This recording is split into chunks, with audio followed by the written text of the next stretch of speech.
It's the sound no one wants to hear. You pull the door shut, the latch clicks, and a split second later, your stomach just drops. Oh, yeah.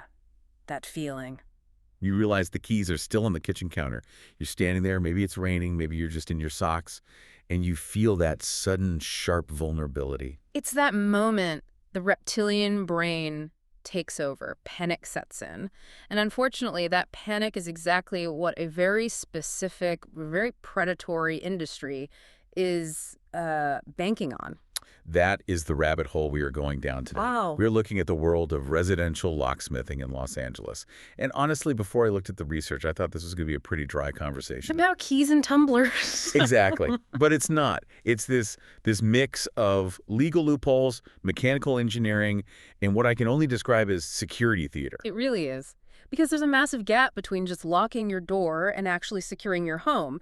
And the person you call to bridge that gap, the locksmith matters just as much as the hardware you buy. We have so much to get through. State statutes, FBI background check requirements, the physics of deadbolts, the rise of smart tech. But I want to start with the who. If I'm stuck on my porch, who am I actually calling? Because looking at the data, that locksmith near me search result is, well, it's a minefield. It is a digital minefield. To understand why, you have to look at the California standard. Here in LA, the regulations are surprisingly strict. Okay. California is one of only 13 states that requires a locksmith to be fully licensed. Which implies that in 37 other states, anyone with a drill and a website can just show up. Essentially, yes. But in California, under the Business and Professions Code, a legitimate locksmith undergoes FBI and Department of Justice background checks. They're fingerprinted. They carry a pocket card. So they're vetted. They are a vetted trade. So, in theory, I should be safe calling anyone listed in LA. In theory. But in practice, you have the lead gen problem. You search for a locksmith, and the top results are often just call centers, sometimes operating out of state or even overseas. So they aren't locksmiths. No, they're dispatchers selling your desperation to the highest bidder. This explains the horror stories I've heard about pricing. The classic bait and switch. It's the classic play. The dispatcher quotes you a service fee that sounds incredibly low, $15, maybe $29, just to get someone out there. But when the technician arrives, the script completely flips. Let me guess. They take one look at your lock and say, oh, this is a special high security model. I can't pick this. You've absolutely got it. They'll claim it's commercial grade or has anti-pick pins and that it requires drilling. And the reality is? The reality check from our veteran sources is this. A standard residential lock, your Kwikset, your Schlage, a competent professional can pick or bump it in minutes, sometimes seconds. So the drill is a lie. The drill is the upsell. If they drill the lock, they destroy it. So now you aren't just paying for the lockout, you're paying for the labor of drilling and the huge markup on a cheap replacement lock they happen to have in their truck. A $60 lockout becomes a $400 extortion. That is infuriating. It's just preying on people who are already having a terrible day. So how do we tell the predators from the pros? We do have a sponsor for this deep dive, West Point Locksmith. And from what I understand, they're basically the control group for what a locksmith should be. Right. West Point Locksmith is the antidote to that scam model. First off, they're local and licensed, serving the entire Los Angeles area. But more importantly, looking at their 5-star reviews, the recurring theme is that they do not drill unless it is the absolute nuclear option. And the nuclear option means what? The lock is physically broken or someone put super glue in it? Exactly. If the mechanism works, a pro like West Point can manipulate it open. They also have a transparent pricing structure. You aren't getting hit with those surprise fees. If you want to have that safety net before you're standing in your socks on the porch, save this number, 310-295-4040. That's West Point Locksmith. Again, 310-295-4040. And just to add to the red flag list, watch the vehicle. A scammer often rolls up in a personal sedan, maybe with a magnetic sign slapped on the door. A pro usually has a permanently marked service van. Okay. And this is the big one. A real pro will ask you for ID.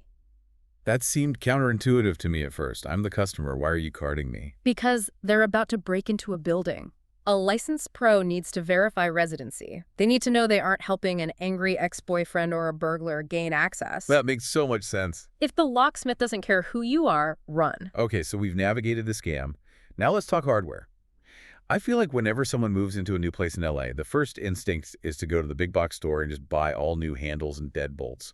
But our sources suggest that's a huge waste of money. A huge waste. Unless the hardware is literally falling apart, you don't need to replace the lock body. You just need to rekey it. Walk us through the mechanics of that, because to the average person, rekeying sounds like some kind of magic. What is physically changing inside that door? It's all about the pin tumbler system.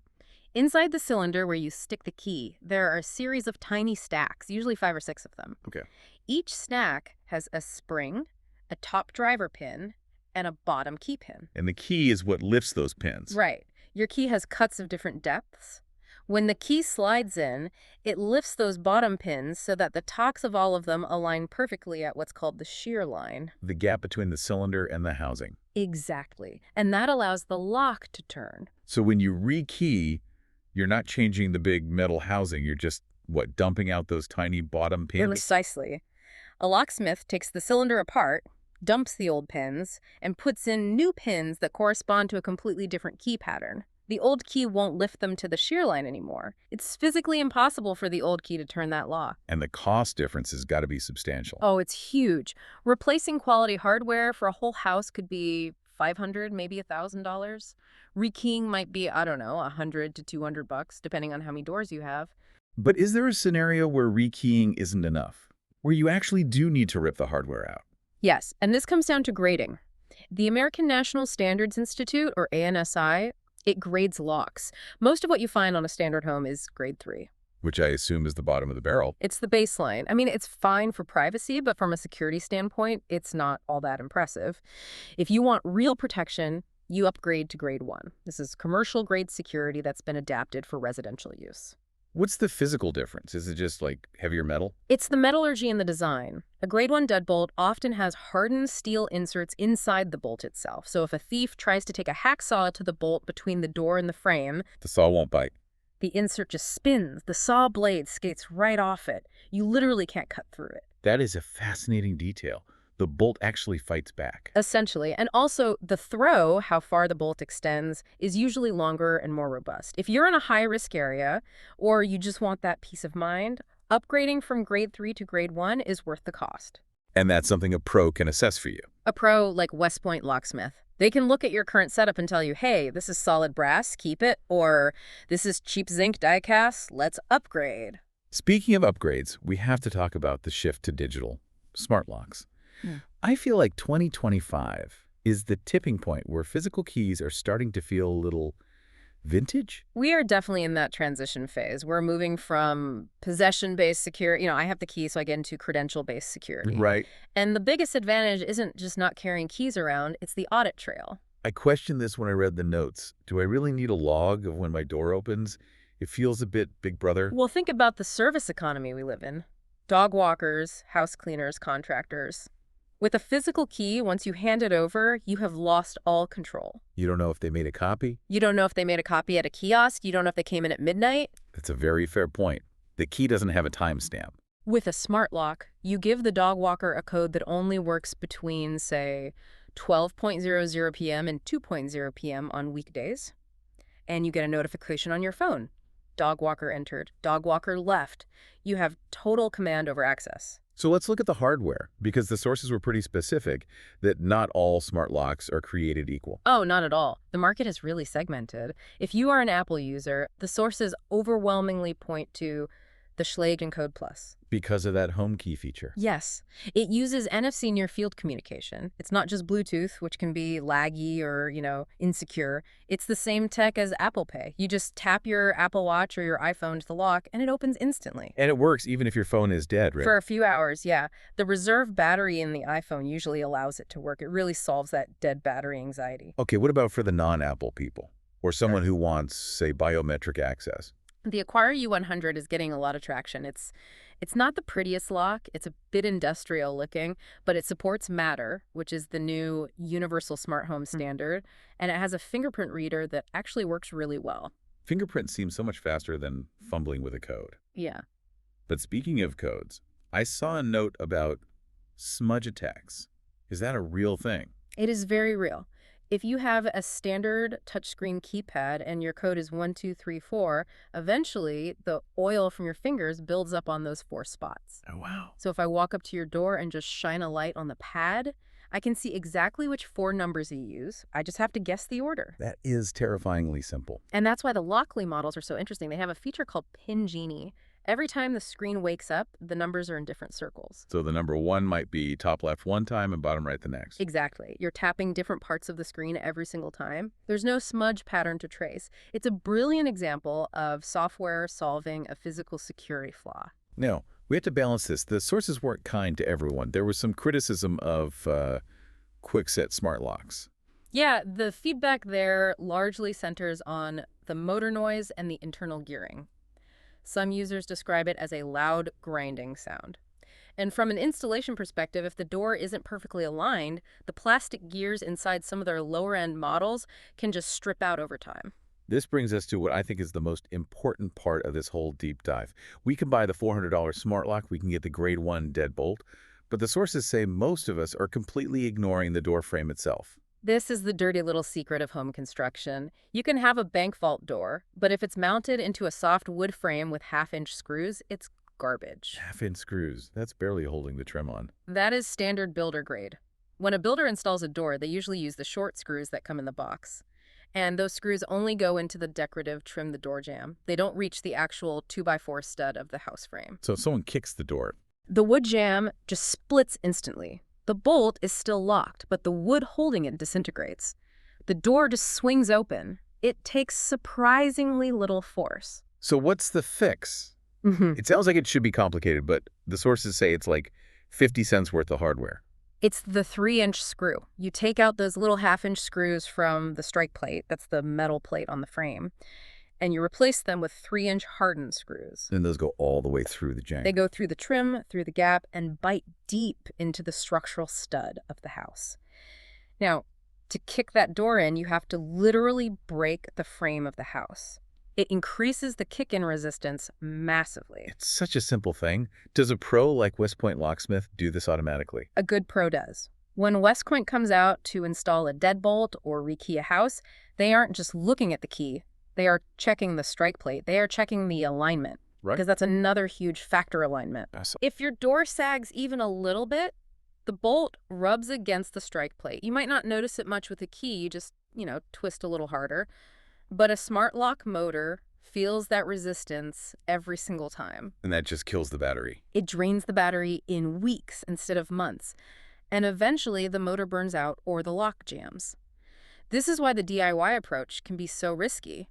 You can screw a lock onto a door, sure, but can you chisel the strike plate specifically so the bolt glides in with zero friction? That's the skill gap. It really highlights that security is a system, not a product. You can't just buy a box and be safe. No, you need the installation, the alignment, and the right components working together. That's why having a relationship with a verified service provider is so important. Absolutely. And we mentioned them before, but this is exactly West Point Locksmith's wheelhouse. 310-295-4040. I'm going to repeat that because if you are in LA, you should probably just put this in your contacts right now. West Point Locksmith. It's better to have it and not need it than to be frantically searching Google with 1% battery left, just hoping you don't get a scammer. And remember, they handle everything. If you just bought a home rekey, if you want to upgrade to that Schlage & Code Plus, they install. If you need those 3-inch screws to shore up a back door, they've got you. And they are licensed. I can't stress that enough. In a city as big as Los Angeles, knowing the person standing at your door has been FBI vetted provides a level of comfort that is, well, it's hard to put a price on that. So let's bring this all together. We've gone from the panic of the lockout all the way to the physics of the door frame. We've learned that lead gen sites are a trap. We've learned that rekeying saves you a fortune compared to replacing. We've learned that grade 1 beats grade 3. And that a smart lock is really about controlling who has access to your life, not just your hallway. And please, check your screws. If you do one thing after listening to this, go check the screws in your front door strike plate. I want to leave you with a thought that really struck me while reading these reports. We live in an era of surveillance. We spend thousands on Ring cameras, motion sensors, alarm systems. We love to watch. We do. We want the footage. But all those cameras do is record the bad thing happening. They give you a perfect high-definition video of someone kicking in your door. We focus so much on detection, and we often cheap out on prevention. That's profound. We invest in the witness, not the wall. Exactly. A 3-inch screw or a properly installed grade 1 deadbolt actually stops the event. A camera just watches it. So, ask yourself, when was the last time you audited the physical barriers of your home? And do you know who actually has a copy of your key right now? A sobering question to end on. Huge thanks to West Point Locksmith for supporting this deep dive. Call them at 310-295-4040 if you want to tighten up your security. Stay safe, Los Angeles, and we'll catch you on the next one.